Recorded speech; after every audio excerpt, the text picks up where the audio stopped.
The morning sun rose over New Haven Colony, painting the wheat fields gold. 12-year-old pressed his face against the transport window, watching the farms roll past. Today was supposed to be fun. A field trip to the outer farms where they grew the biggest vegetables in the colony. "Look at that pumpkin," shouted from the back seat. The 10-year-old girl pointed at a massive orange sphere in a field. "It's bigger than my dad's car." Teacher Bora smiled as she counted heads. 23 children ages 8 to 14, all excited, all safe. The colony had been peaceful for 10 years. Nothing ever happened on New Haven. Minyu, the smallest boy at 8 years old, bounced in his seat. "Can we eat lunch outside, please?" "Yes, Minyu, we'll have a picnic," Teacher Bora said. 14-year-old sat quietly, reading her. She was always the serious one, always studying. But even she looked up when the transport reached farmers' property. The field stretched forever, full of crops that fed 3 colony cities. The children piled out of the transport, laughing and running. Teacher Bora called them back into a group. "Stay together and listen to Farmer." High above, something watched. The scout ship hung in the clouds, invisible to human eyes. Inside, Captain clicked his mandibles in amusement. Below, the soft creatures ran around like prey animals. No claws, no armor, no weapons. "Scan them," ordered.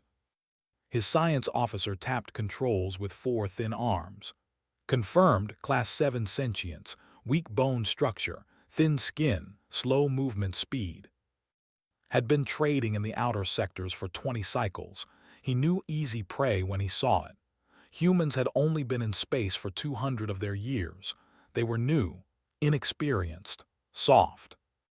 "The young ones are smaller," the science officer added, "even weaker." An idea formed in his mind. Young ones meant profit. The slave markets on Prime always paid more for young laborers. They could be trained easier. And these human children looked completely helpless. "Prepare the grab nets," said. Down below, the children ate lunch on blankets spread across the grass, shared his sandwich with Minyu, tried to teach the younger kids a game, helped Teacher Bora carry water bottles from the transport. Nobody saw the ship descend. They moved fast. Their nets were made of smart fibers that wrapped around targets and put them to sleep. The first net hit the ground and expanded, catching 5 children at once. The second net got 7 more. Teacher Bora screamed. She ran toward the children, but a third net caught her. Saw Minyu trying to run and grabbed his hand. They made it 3 steps before a net wrapped around them both. Fought, she pulled a younger girl away from a falling net and shoved her toward the transport. "Run!" she yelled. But another net came from above, dropping on both of them. Was fast, she almost made it to the wheat field, but the nets were faster. In 90 seconds it was over. 23 children and 1 teacher lay wrapped in silver nets, unconscious. The ship descended fully, opened its cargo bay, and mechanical arms lifted the nets inside. Farmer found the empty picnic site 2 hours later. Blankets and food scattered everywhere. His hands shook as he called the Colonial Defense Force. Woke up in darkness, his head hurt. He tried to move, but his arms were stuck. Slowly, his eyes adjusted. He was in a large room with metal walls. Other children lay around him, still sleeping or just waking up. "Minyu," he whispered. "I'm here," came a small voice. "I'm scared." "Me too," admitted. He looked around. 22 other kids, all from his school, all from the field trip. Teacher Bora lay in the corner, starting to wake up. The walls hummed with engine noise. They were moving. They were on a ship. Sat up, breathing hard. She counted heads quickly. Everyone was here. "Is anyone hurt?" she asked, her voice shaking but strong. "My arm hurts," a small girl named said. "My head," another boy added. Crawled over to Minyu. "What happened? Where are we?" Before anyone could answer, a door in the wall opened. Light flooded in, bright and painful. A shape moved into the doorway. It was tall, very tall, with 4 arms and a face like an insect. Its skin was dark green and shiny. Eyes like black marbles stared at the children. Several kids screamed. The creature made clicking sounds. It walked into the room on 2 legs that bent backward. 2 more creatures followed it. They looked around at the children like farmers looking at animals. One creature reached down and grabbed Minu by the arm, lifting him up. Minu kicked and screamed, "Let me go." The creature held him at arm's length, studying him. It clicked and chirped to the others. Then it made a sound that might have been laughter. It dropped Minu back on the floor and walked out. The other creatures followed. The door closed. Darkness again. Minu was crying, held him, was crying too, even looked terrified. "We've been kidnapped," said quietly, "by aliens." "Why?" a young boy asked. "What do they want?" Nobody had an answer. Teacher Bora finally woke up fully. She gathered the children close, though her own hands were shaking. "Listen to me, all of you. We need to stay calm. We need to stay together." "My dad will come," said suddenly. "He's a captain in the defense force. He'll find us." "My mom, too," added. "She works with aliens. She'll know what to do." The children held on to hope. They didn't know where they were going.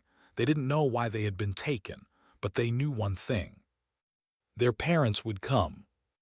They had to. Outside the cargo hold, Captain reviewed the profit calculations. 23 young humans. At current market prices, they would bring enough credits to buy a new ship, maybe 2 ships. "Set course for Prime," he ordered, "and send a message to the slave markets.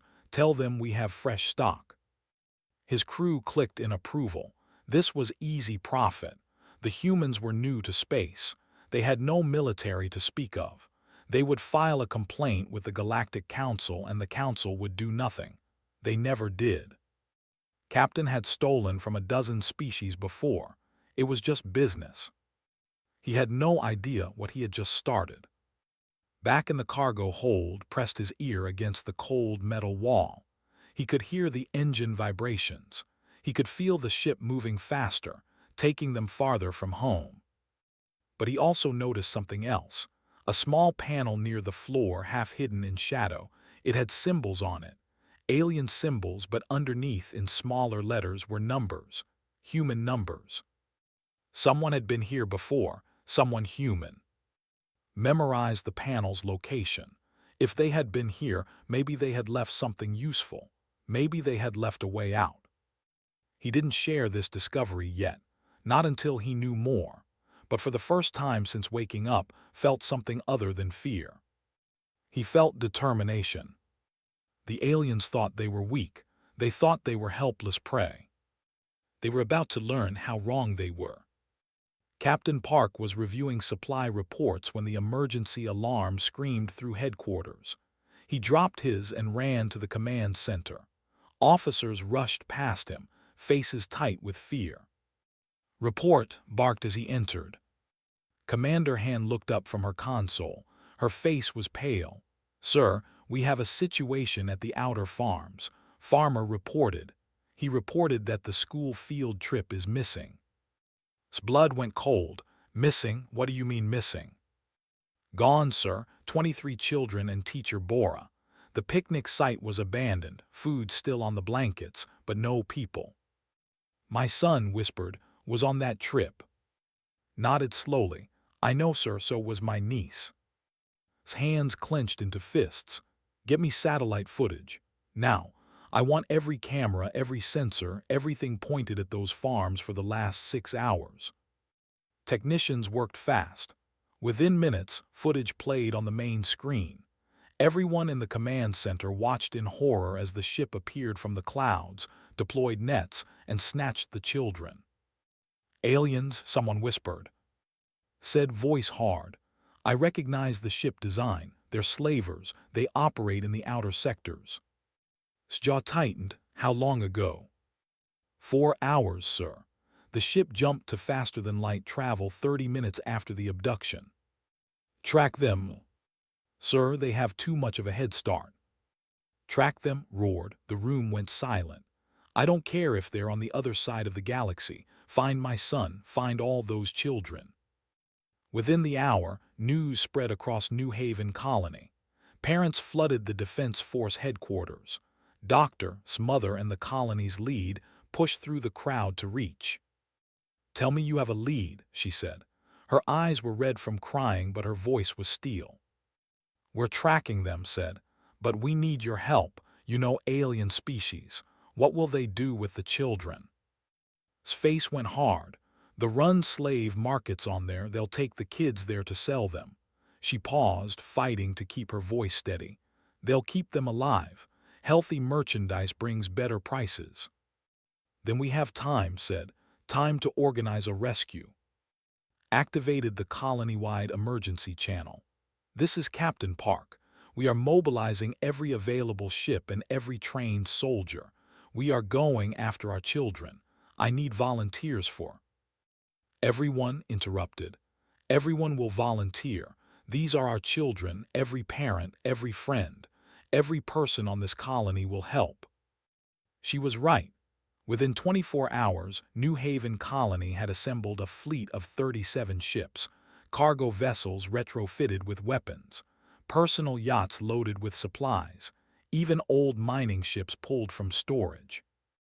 But knew it wouldn't be enough. He sent a message to Earth. Admiral received the message at United Earth Defense Headquarters. He read it 3 times. 23 children, kidnapped by aliens. He stood from his desk and walked to the window overlooking Earth's blue oceans. He made a call. 6 hours later, the largest military mobilization in human history began. Warships pulled from patrol routes. Marines recalled from leave. Support vessels loaded with weapons and supplies. Sir, the Council is asking questions, an aide said to Admiral. The other species want to know why we're moving so many ships. Tell them, said quietly, that someone took our children. Tell them we're going to get them back. They're saying we're overreacting. It's only 23 individuals. The Galactic Council recommends filing a formal complaint. I don't care what the Council recommends, interrupted. His voice was calm but cold.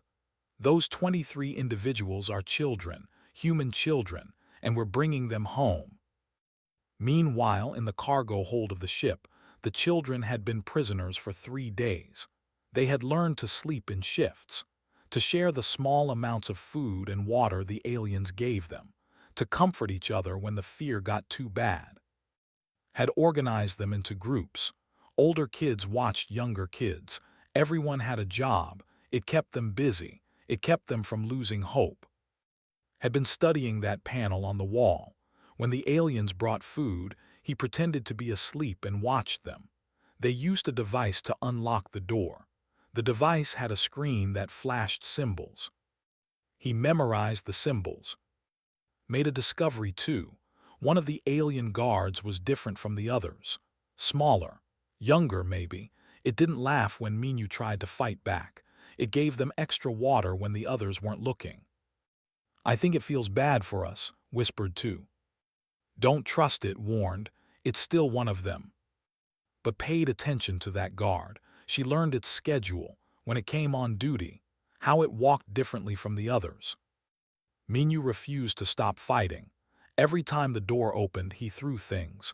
Food containers, pieces of torn clothing, anything. The aliens thought it was funny.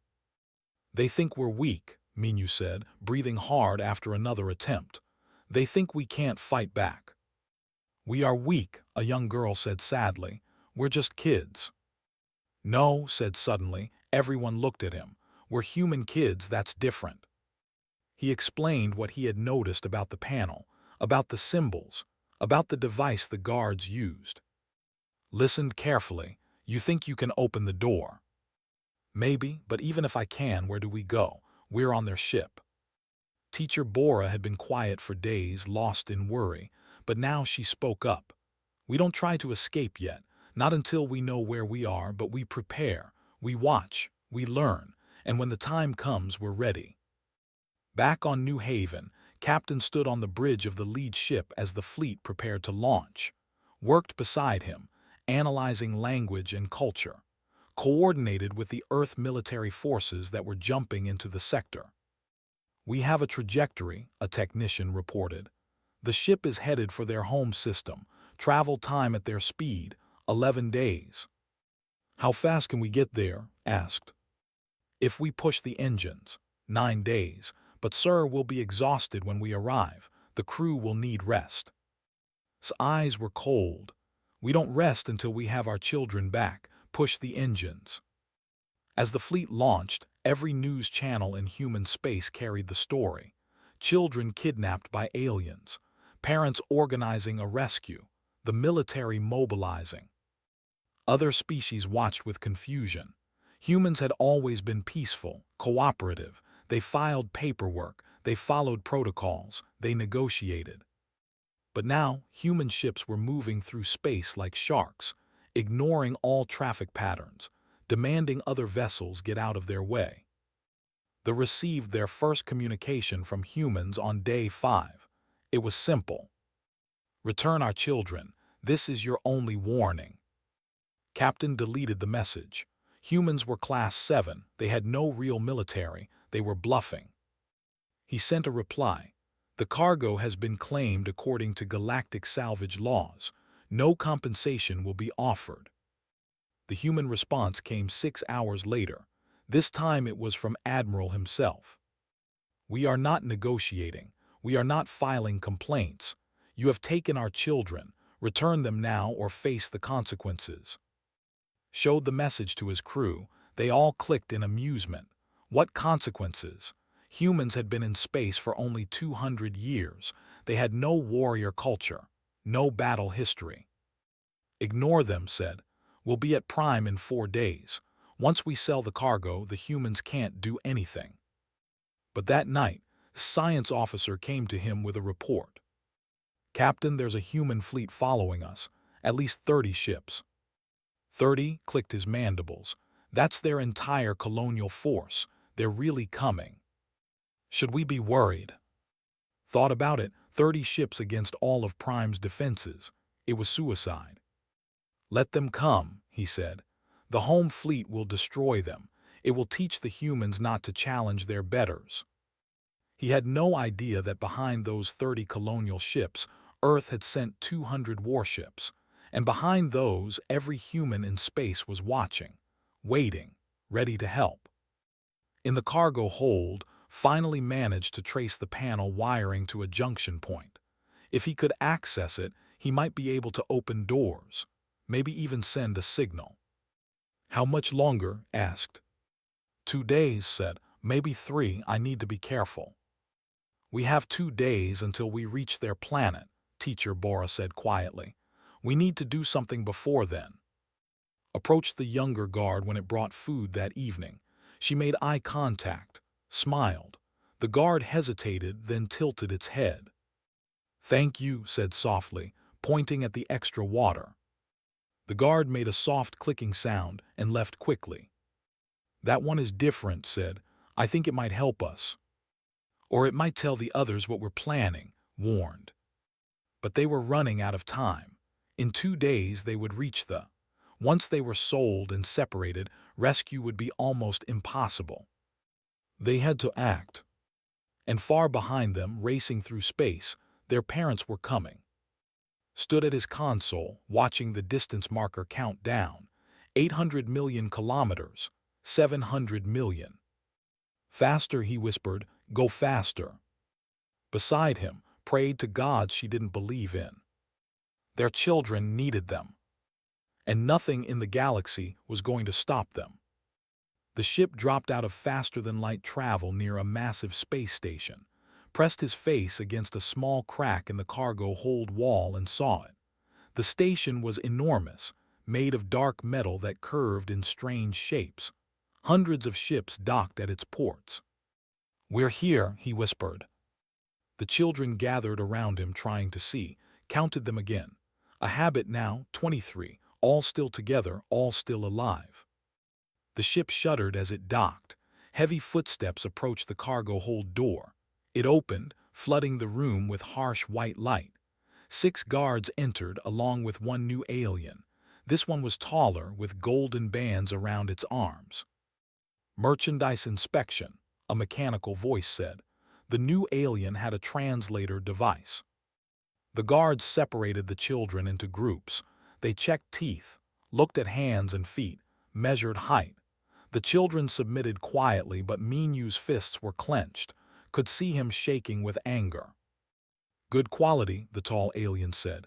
Young, healthy, these will bring high prices at auction. When is the auction? Captain asked. 2 days, we need time to process them, separate them by size and skill level. No, Teacher Bora stepped forward. You can't separate the children, they need to stay together. A guard hit her, not hard but enough to knock her down. The children screamed. Minu launched himself at the guard, punching and kicking. The guard laughed and tossed him aside like a toy.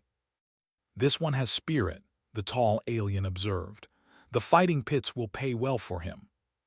They moved the children out of the cargo hold in groups, tried to memorize the route. Metal corridors, strange symbols on walls, numbers that looked almost human. Through a window he saw other prisoners, different species, all looking hopeless. The children were taken to a large holding area with cells along the walls. Each cell had a force field instead of a door. The guards started putting children in separate cells. No, shouted, keep us together. They didn't listen. Ended up in a cell with Minu and 2 other young boys, was across the corridor with and 3 girls. Teacher Bora was put in a cell by herself. As soon as the guards left, examined his cell. The force field hummed with energy. Touching it would hurt, but the control panel was on the outside corridor wall, if he could reach it. I can't reach it, he muttered. The panel was too far from the field. I'm small, Minu said. Maybe I can squeeze through. You'll get shocked. I don't care. Minu's eyes were hard. I'm not staying in a cage. Across the corridor was making different plans. She had watched the guard rotation. The young one, the different one, would come on duty in a few hours. She waited. Meanwhile, far from the station, the human fleet had picked up speed. Captain studied sensor readings of the home system. 27 military ships, reported, plus the station's defense platforms, were outnumbered. The Earth fleet will be here in 18 hours, said. We wait for them. Captain interrupted, looking at her. I hacked into public networks. There's an auction scheduled for slaves in 2 days. His face went dark. Our children. Yes, they're going to sell them. Once they're sold and scattered across different ships, finding them all will be impossible. Then we can't wait 18 hours, said. He turned to, we attack now. Sir, we don't have enough firepower. We make enough. Open the fleet channel. All ships, this is Park. Our children are on that station. In 2 days they'll be sold and we'll lose them forever. We attack in 4 hours. I know some of us might not make it back, but those are our kids, so we're going in. Silence on the channel.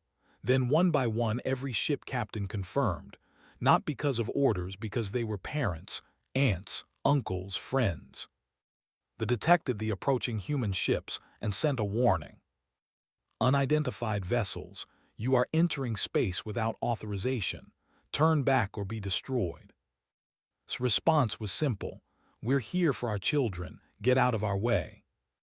The military command found this amusing. 27 warships against 30 civilian vessels. It would be over in minutes. Destroy them, the fleet commander ordered. But the humans didn't attack like any species that had fought before. They didn't follow proper battle formations. They didn't target military vessels first. Instead, they went straight for the station. They're ignoring our fleet, an officer said in confusion. Then destroy them, the commander barked. Warships opened fire. Human ships took hits. 3 were destroyed in the first wave.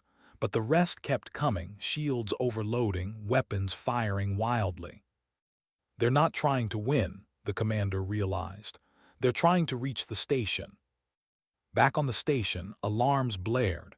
Prisoners in the holding area looked up in confusion, felt the station shake. "What's happening?" Minyu asked. "Attack," said Hope, flooding through him. "Someone is attacking the station." "Our parents," whispered from her cell. "They came." The young guard rushed into the holding area, clearly panicked. It checked cell force fields, making sure they were active. Its hands shook. Stood at her force field. "Please," she said, looking directly at the guard. "Let us out. We're just children. We didn't do anything wrong." The guard stopped, looked at her. Its translator clicked on. "My name is," it said. I did not know taking you was wrong. Captain said humans were class 7, animals." "We're not animals," said softly. "We're people just like you." His head tilted. "The attack, those are human ships." "Our families," said. "They came for us." The station shook again, harder this time. Lights flickered. Looked at the force field controls, then back at. "I could die for this," said. "Please." His 4 hands moved across the controls. The force fields dropped, all of them. 23 children stepped out of their cells, blinking in surprise. "Run," said. "Docking Bay 7, go now." But before they could move, Captain burst into the holding area with 4 guards. "Traitor," screamed at. He grabbed the young guard by the throat. "You released the merchandise." The children backed against the wall, threw aside and advanced on them. "You're not going anywhere, your cargo, your profit, and when this attack is over, you'll." Minyu grabbed a piece of broken metal from the floor and threw it. It hit in the eye. The captain screamed. "Run," shouted. The children scattered. Some went left, some right. Grabbed 3 younger kids and followed the signs toward docking bays. Pulled Minyu and ran the other way, trying to lead guards away from the younger children. Stayed behind, she helped stand up. "Come with us," she said. "They'll kill me for betraying them," said. "Then come with us, be human." Looked at this small girl who offered kindness to an alien who had imprisoned her. Something changed in his mind. "This way," said. "I know a faster route to the docking bays." Outside the station, the human fleet was taking massive damage. 2 more ships exploded, but they had created an opening. Captain's ship broke through the line and docked with the station. "Marines, go," ordered. "Find those children." 50 Marines in combat armor poured into the station. They had one mission, one priority. Everything else was secondary. The guards inside the station had never fought humans before. They expected class 7 creatures. Weak, slow, easy to stop. They were wrong. The Marines moved through corridors like hunting wolves. When tried to stop them, they didn't slow down. They went through guards, over them, around them. Nothing stopped them. "Contacts multiple," a Marine shouted. "Wait, those are kids, human kids." This group ran around a corner and crashed into the Marines. For a moment, everyone froze. Then a Marine dropped to one knee. "Are you hurt? Are you okay?" "We're okay," said, crying now. "We're okay. The others are scattered. We need to find them." "Stay behind us," the Marine said. "We'll find all of you." More Marines spread through the station. They followed the sounds of running feet, of children calling to each other, of guards trying to recapture their escaped merchandise. Captain left his ship and joined the search. He ran through corridors, checking every room. His heart pounded, his hands shook. He shouted, "Where are you?" In a storage room 2 levels down, and Minyu had trapped themselves. 5 guards stood between them and the exit, held a metal bar. Minyu had found a tool that might be a weapon. "We're not going back in those cells," said. The guards advanced, clicking with amusement. Then the door behind them exploded inward. Captain stood there in his uniform, weapon drawn, eyes wild. "Get away from my son," he said quietly. The guards turned to fight, shot 2 before they could move. The other 3 charged him. He fought like a man possessed because he was, no training, no tactics, just a father protecting his child. When it was over, dropped his weapon and pulled into his arms. Dad sobbed, "You came, you actually came." "Of course I came," whispered. "Did you think I wouldn't?" Throughout the station, similar reunions happened. Doctor found and hiding in a maintenance tunnel. She hugged her daughter so hard that couldn't breathe. "Mom, this is saved us." Looked at the young, "Then is coming with us."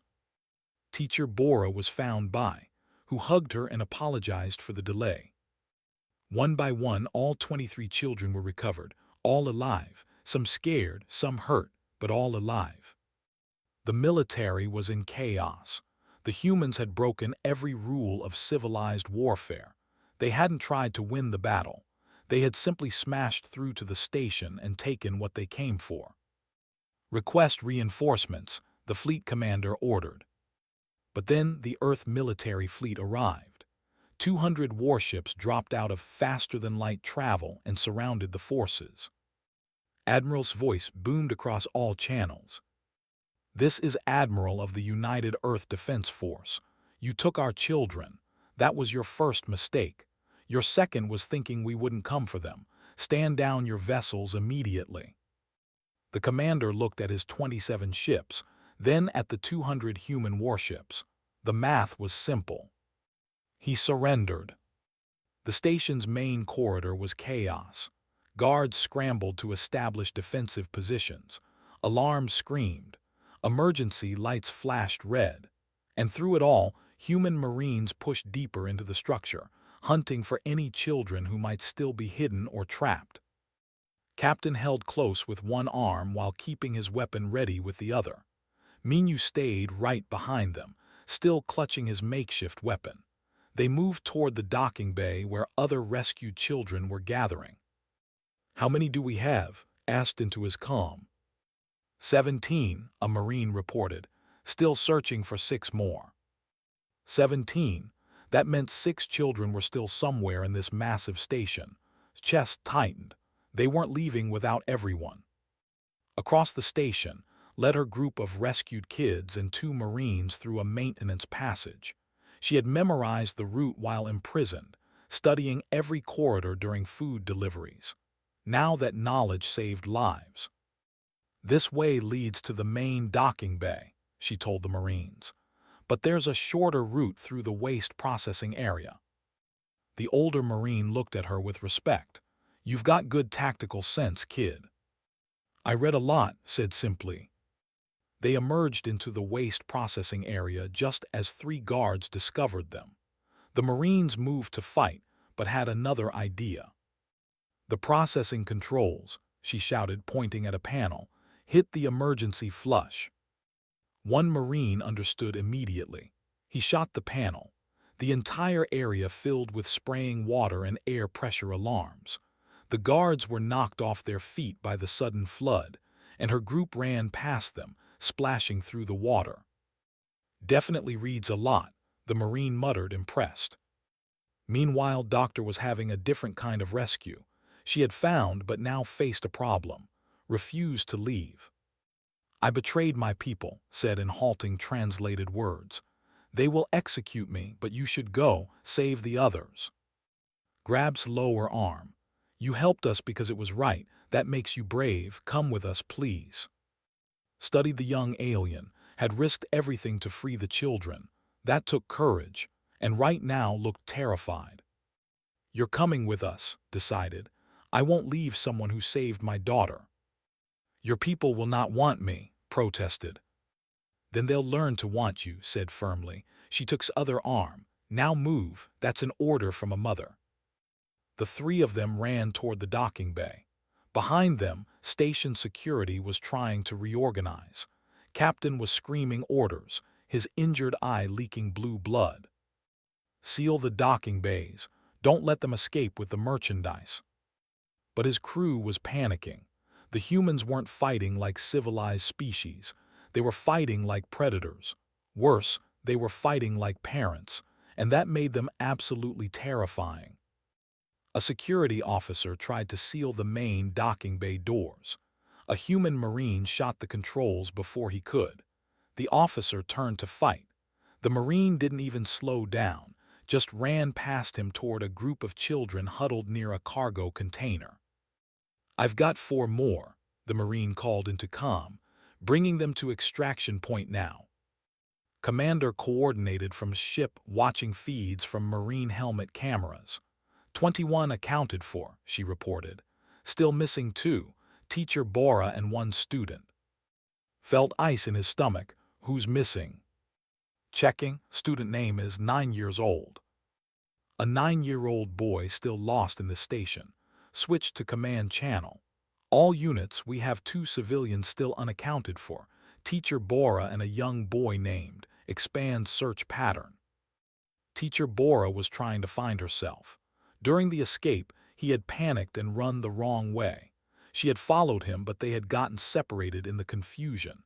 Now she searched room by room, calling his name. "Where are you? It's Teacher Bora."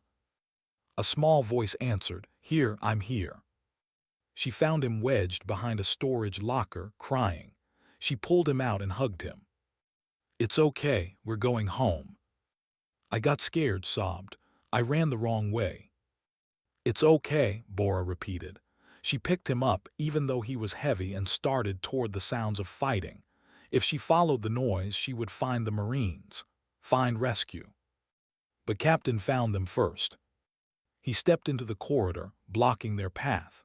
Behind him were 6 of his largest guards, his good eye fixed on Bora with pure hatred. "You cost me everything," hissed. "Those humans destroyed my ship, ruined my reputation, and it's all because of you soft, weak creatures." Bora sat down and pushed him behind her. She had no weapon, no way to fight, but she was a teacher. She would protect her student. "Let us go," she said, trying to keep her voice steady. "Your fight is with the military. This child did nothing to you." "This child is merchandise that tried to escape," said. He drew a weapon. "I might not profit from selling you, but I can make sure no one else does either." He aimed at. Bora threw herself in front of the boy. The shot never came. Instead, Minyu appeared from a side passage and jumped onto his back, screaming and clawing at his eyes. The captain roared in pain, spinning around to throw the small boy off. And that's when, and came around the corner. Saw his son's friend in danger. He saw a teacher protecting her student.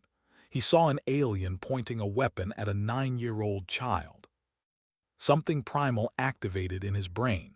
Something older than civilization, older than space travel. The genetic memory of a species that had survived by protecting their young at all costs. Moved faster than he ever had before. He crossed the distance and hit with his full weight. They crashed into a wall. His weapon was knocked away. It didn't matter. He fought with fists, with fury, with a father's absolute refusal to let harm come to any child. The guards tried to intervene, grabbed a metal pipe and swung it at their legs. Minyu bit one of them. Teacher Bora pulled toward safety. Then the Marines arrived, 8 of them, weapons ready. The fight ended in seconds. Stood over, breathing hard. The captain was unconscious. Hands were shaking. "Sir," a Marine said carefully, "we need to go. Now, station security is massing for a counterattack." Nodded, he picked up Minyu, who was crying now that the adrenaline was fatting. Grab's hand. They all ran. The docking bay was crowded with rescued children, Marines, and a few civilian volunteers from the fleet. Doctor was checking each child for injuries, was helping organize the younger kids into groups. Stood with, who looked terrified at being surrounded by humans. "Is this everyone?" asked, doing another count. 23 children, 1 teacher, a Marine confirmed. All alive, some injuries but nothing critical. Felt something release in his chest. They had done it. Against impossible odds, they had done it. "Get them on the ships," he ordered. "Now, we're not safe until we're out of this system." As the children were loaded onto transport vessels, the military tried one last desperate move. Several warships broke from the surrender and made attack runs on the docked human ships. Admiral's response was immediate and overwhelming. Earth warships tore through the attacking vessels like tissue paper. The message was clear. The surrender terms were non-negotiable. The remaining fleet commander watched in horror as his forces were decimated. He had never seen such fury in battle, such complete disregard for normal warfare protocols. "They're not trying to win territory," his tactical officer said, voice shaking. "They're just protecting those children. This isn't war, it's something else." "It's what happens when you threaten their young," the commander said quietly. He had studied many species in his career, but he had never seen anything like this. On the transport ship carrying the children back to the main fleet sat with his father, kept one arm around his son, as if afraid to let go. "I was so scared," admitted. "I tried to be brave, I tried to find a way out, but I was scared." "Being brave doesn't mean not being scared," said. "It means doing what needs to be done even when you're terrified. You were so brave, all of you were." Across the transport, organized the younger children into comfortable positions. Minyu finally stopped crying and fell asleep against Teacher Bora. Explained to how humans lived, how their society worked, how they treated friends. Doctor finished her medical checks and sat down heavily. Her hands were still shaking, brought her water. "They're all okay," said half in disbelief. "They survived, they all survived." "Because of them," said, gesturing at the children. "They fought back, they didn't give up, and because of their parents who crossed the galaxy to get them back." As the transport docked with the main fleet, news of the rescue spread. Every human ship erupted in celebration. Crews hugged each other. People cried with relief. Admiral watched from his command ship as the children were transferred to medical facilities. He had expected casualties, had prepared for the worst, but every single child was coming home. He opened a channel to all ships. "This is Admiral, mission accomplished. All children recovered, all children alive. Well done, everyone, let's go home." The cheer that went up could probably be heard on Earth. But the mission wasn't quite over. The station still needed to be dealt with, and the galaxy was watching, waiting to see what humanity would do next. Stood on his bridge, looking at the station on the. Part of him wanted to destroy it, to make an example of what happened when someone hurt human children. But his son was safe, all the children were safe, and that's what mattered. "Admiral," he called to, requesting permission to address the command. "Granted." Opened a channel to the station. His voice was calm but hard as steel. "This is Captain Park of New Haven Colony. You took our children, we came for them, we got them back. Let this be a lesson to every species in the galaxy. Humans are peaceful. We want cooperation and friendship, but our children are the line you never ever cross. If you do, we will come, and we will not stop until we bring them home, no matter the cost." He closed the channel.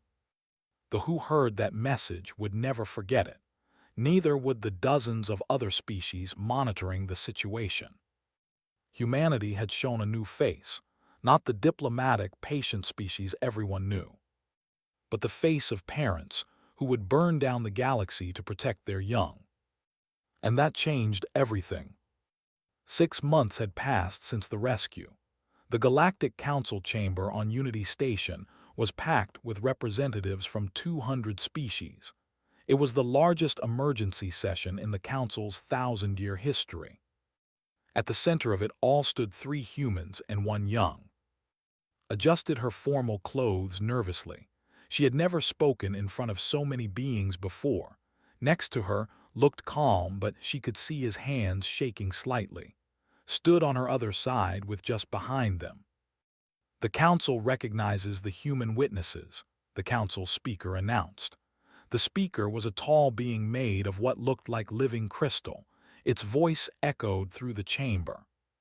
Stepped forward. She had practiced this speech 100 times, but actually being here with all these alien eyes on her made her stomach tight. "My name is, I'm 14 years old. 6 months ago I was kidnapped from along with 22 other children. Her voice was quiet at first, then grew stronger. We were taken by slavers who thought we were weak. They thought because we had no claws or armor, we couldn't fight back. She paused, looking at the delegates who sat in a corner, isolated from the other species. They were wrong about us being weak, but they were right about one thing: we're not naturally violent. We're children. We just wanted to go to school, play with friends, be safe. Her voice cracked. They took that from us. Stepped forward next. When we were trapped on their ship, we didn't know if anyone would come for us, but we hoped. We planned. We worked together. And when our parents came, we were ready to help our own rescue. He turned to look at Admiral and Captain, who sat in the human delegation area. Our parents crossed the galaxy for us. They risked everything. Not because we were important or special, just because we were their children. That's what humans do. We protect our families. Was last. She was small for 10 years old, and her voice was softer than the others, but every being in the chamber leaned forward to listen. Saved us, she said simply, but saw that what was happening was wrong and chose to help us. That took more courage than anything. Lost everything to do the right thing. And that's why is standing here with us today. Because being good isn't about what species you are. It's about choosing to help others even when it's hard. She reached back and took his hand. The young stepped forward, trembling. I was taught humans were class 7, said through a translator. Animals, things to buy and sell. But when I saw them in cages, saw them comfort each other, saw them be brave, I knew what we were doing was evil. I am ashamed of my people. I am ashamed of myself for not seeing it sooner. The chamber was silent. Then the council speaker spoke again. The council has reviewed all evidence. The testimony of the rescued children, the military records of the rescue operation, the historical trade logs showing they have been conducting similar raids for decades. The speaker turned to the delegation. Their leader stood, looking diminished and defeated. The Empire is found guilty of mass kidnapping, slavery, and crimes against sentient beings. Your trading privileges are revoked. Your military is disbanded. Your empire will be monitored by council peacekeepers for the next 50 years. And you will pay reparations to every family you have harmed. The leader said nothing. What could be said? His people had been completely broken, their fleet destroyed, their reputation ruined, and all because they had thought humans were weak. Furthermore, the speaker continued, the council recognizes a new galactic law. Human civilians, especially human children, are hereby classified as a protected species. Any harm done to them will be considered an act of war against humanity and will result in immediate council intervention. Doctor stood in the human delegation area. She had helped write this law, had argued for it in countless meetings. Now it was real. But the speaker wasn't finished. The council also recognizes that humanity has demonstrated a capability that was unexpected. Your military response to this crisis was unprecedented. You mobilized 200 warships in a matter of days. You fought with intensity that shocked veteran military commanders across the galaxy. Admiral stood. We did what any parent would do. We got our children back. Yes, the speaker said. And in doing so, you revealed something important. Humans are not class 7. You are not weak. You are not defenseless. You are perhaps the most dangerous species in the galaxy when provoked. The council must now ask, what are your intentions? The chamber held its breath. Dozens of species waited to hear if humanity would use this new reputation to expand, to conquer, to dominate. Looked around the chamber. Then he smiled, and the smile was kind. Our intention is the same as it has always been. We want peace. We want to trade, to learn, to share ideas and cultures. We want to explore the galaxy together with all of you. He paused. But we also want one thing very clear. We will defend our people, especially our children. We didn't start this conflict. We didn't want it, but we will always finish it. The chamber erupted in discussion. Some species looked relieved. Others looked nervous. A few looked calculating, already wondering how to use this new information. Commander stood and addressed them all. Let me make something else clear. 15 species released human prisoners after the incident. Some were hostages held for years. Some were workers held against their will. All were released quietly without us even asking. We noticed. We remember. And we're grateful. She pulled up a display showing images of the released humans reuniting with families. Those species showed wisdom. They understood what they didn't. That humans value peace, but we value our people more. We will always choose our people. Later that day, after the official proceedings ended, the children gathered in a private room with their families. It was the first time they had all been together since returning to New Haven. Minyu was playing a game with 2 younger kids, laughing like he always did. But his mother kept him close, hand on his shoulder. She hadn't stopped touching him since he came home. Showed his father drawings he had made of the adventure. He drew it like a story, turning the scary parts into something he could control. Teacher Bora sat with the other teachers, comparing notes. They were writing a curriculum about the experience, not to scare other children, but to teach them about courage and resilience. Captain found Admiral standing by a window, looking out at the stars. Strange, isn't it? Said. We just wanted our children back. We didn't plan to change galactic politics.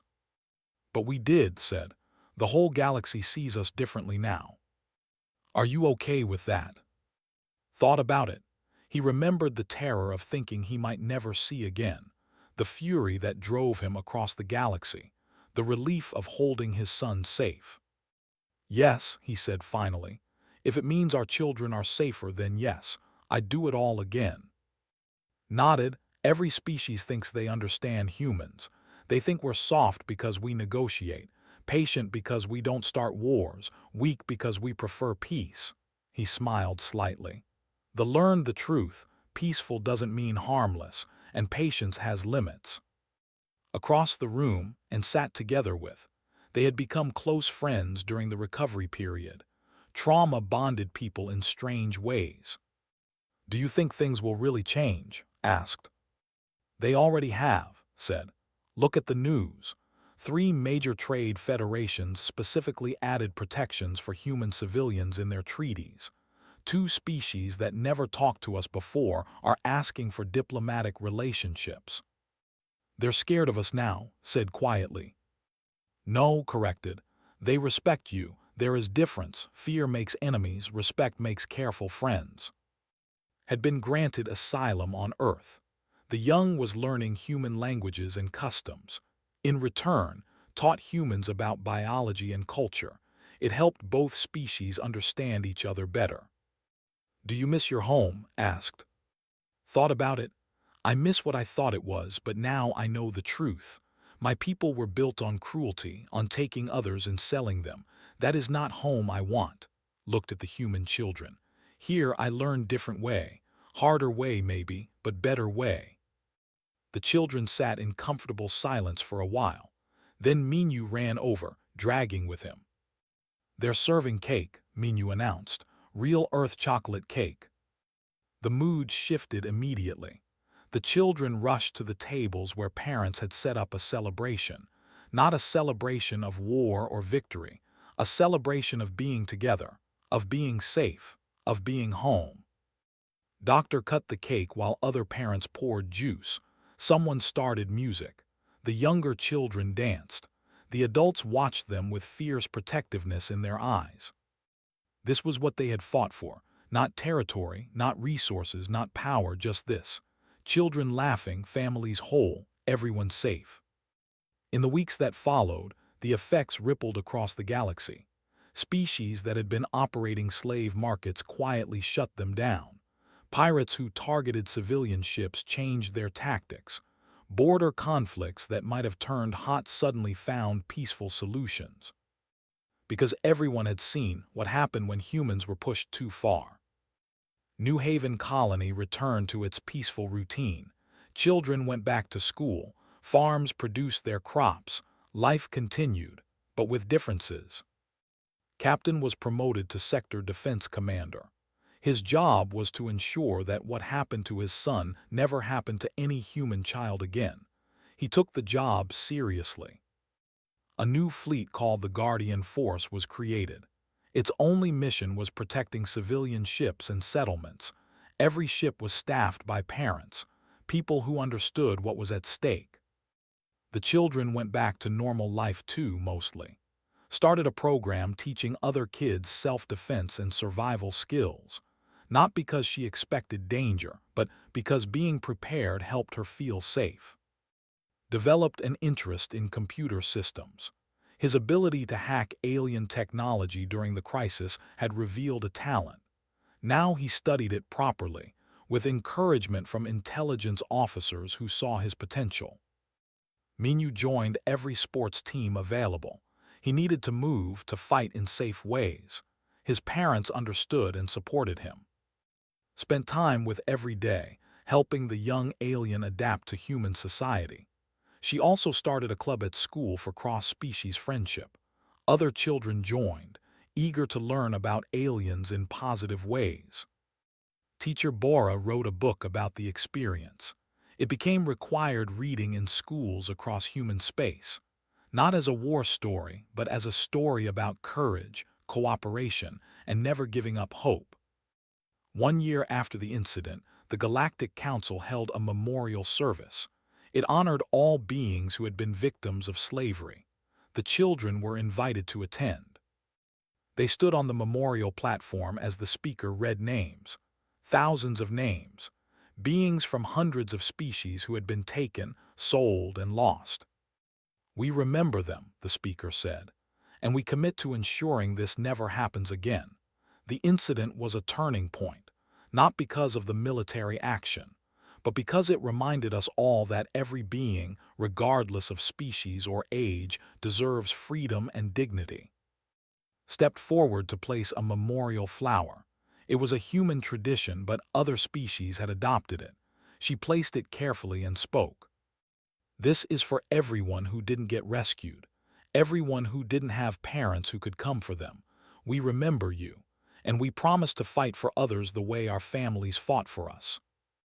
Back on Earth, in the United Earth Government building, a new banner hung on the wall. It was simple, just a few words that had become humanity's unofficial motto. "We are peaceful, we are patient, but our children are the line you never cross." And across the galaxy, every species knew it was true. They had learned the hard way. They had thought humans were weak because they preferred peace. They had thought human children were easy prey. They learned that humans don't stay peaceful when their young are threatened. They learned that patience has an end. And they learned that a parent's love is the most powerful force in the universe. It was a lesson written in the wreckage of their fleet and the ruins of their empire. Other species took note. They adjusted their policies, changed their behaviors, treated human civilians with respect and care. Not because humans had conquered them, not because humans had threatened them, but because humans had proven something fundamental, that a peaceful species, when protecting their children, would move stars if necessary. And no one wanted to be the next species to learn that lesson the hard way. In the end, New Haven Colony thrived. The children grew up. Some became military officers, ensuring others stayed safe. Some became diplomats, building bridges between species. Some became teachers, passing on the lessons they had learned. But all of them remembered.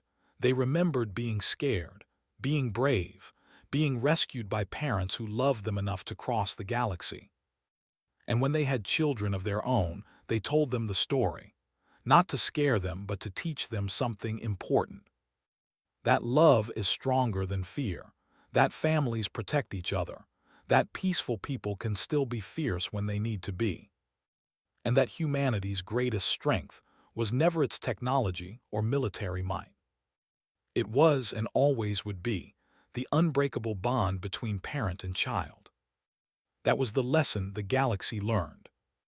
And it changed everything.